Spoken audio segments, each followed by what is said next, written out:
absolument rien si je te dis que lorsque tu manges du sucre ou des glucides, ta glycémie augmente. C'est un cas, c'est un fait, on ne peut rien y faire. C'est tout à fait normal, comme personne vivant avec le diabète, disant ben, je vais limiter ma consommation de sucre pour bien gérer mon taux de sucre, puis comme ça avoir une meilleure qualité de vie. C'est tout à fait correct aussi. Mais il y a tellement d'informations sur le sucre que voici ce qui arrive dans mon bureau ou dans mes commentaires sur les réseaux sociaux. Est-ce que je peux manger encore des fruits?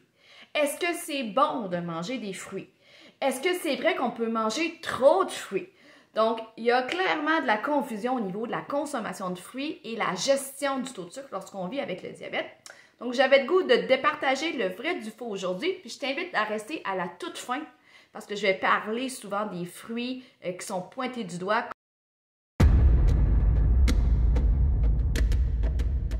C'est Véronique Plante.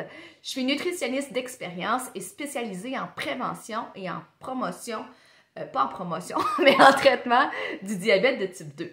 Moi, ma mission, c'est de te faire comprendre comment les aliments, tes comportements alimentaires influencent ton taux de sucre pour que tu sois capable de mieux te comprendre, de mieux te gérer, de mieux jongler avec ta glycémie et de plus vivre contre le diabète, mais avec ton diabète de type 2. Alors aujourd'hui, on parle de fruits. Donc, est-ce qu'on doit plus en manger? Est-ce qu'on doit en manger moins? Est-ce qu'on doit en manger plus?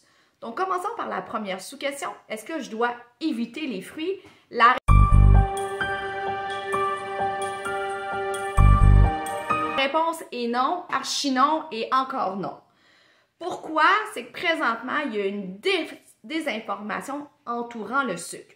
Oui, le sucre que contient les fruits, qu'on appelle le fructose, a le pouvoir de faire monter ta glycémie. C'est vrai, comme c'est vrai pour un bonbon, comme c'est vrai pour une tranche de pain, comme c'est vrai pour un yogourt. Ça, c'est un fait.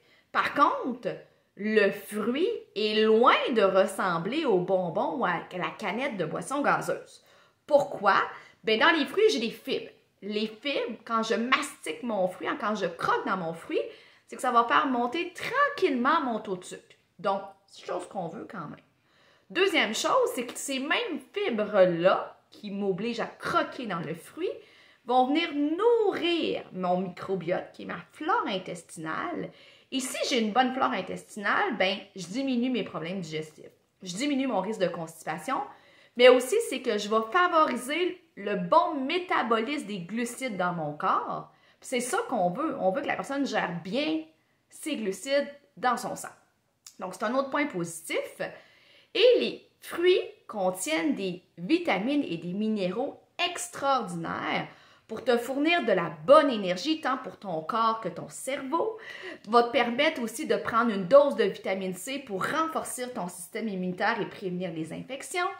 Va aussi t'aider à te donner du potassium. Le potassium a l'effet inverse du sel, donc ça peut aider même à descendre ta pression si tu souffres d'hypertension en plus de ton diabète. Les fruits ont été clairement démontrés pour diminuer le risque cardiovasculaire et une personne diabétique, son risque à complication numéro 1 et les maladies du cœur. Donc, on voit que c'est pas juste du sucre, c'est bien au-delà de ça. Et je n'ai même pas parlé encore des antioxydants, qui est notre traitement anti-rouille pour le corps humain et qui nous permet de prévenir, retarder l'arrivée de plusieurs cancers. Donc, ça, c'est le premier point. Donc, est-ce qu'il faut éviter les fruits? Clairement pas. 2, est-ce qu'il faut les limiter? Ben, ça se peut que oui. Surtout si tu as l'habitude de te servir des grandes parts de fruits dans tes repas. L'exemple le plus commun qui me vient en tête, c'est les fameux smoothies déjeuner où mes clients vont mettre la banane, un peu de fraise, un peu de bleuet, la moitié d'une mangue. Donc là, c'est qu'on rajoute beaucoup de portions de fruits sans s'en rendre trop compte parce qu'on va venir pulvériser ça au robot culinaire. Et pendant ce temps-là, si j'ai mis une banane dans mon smoothie, une poignée de fraises, une poignée de framboises, une poignée de bleuet, on peut facilement être autour de 2, 3, voire 4 portions de fruits.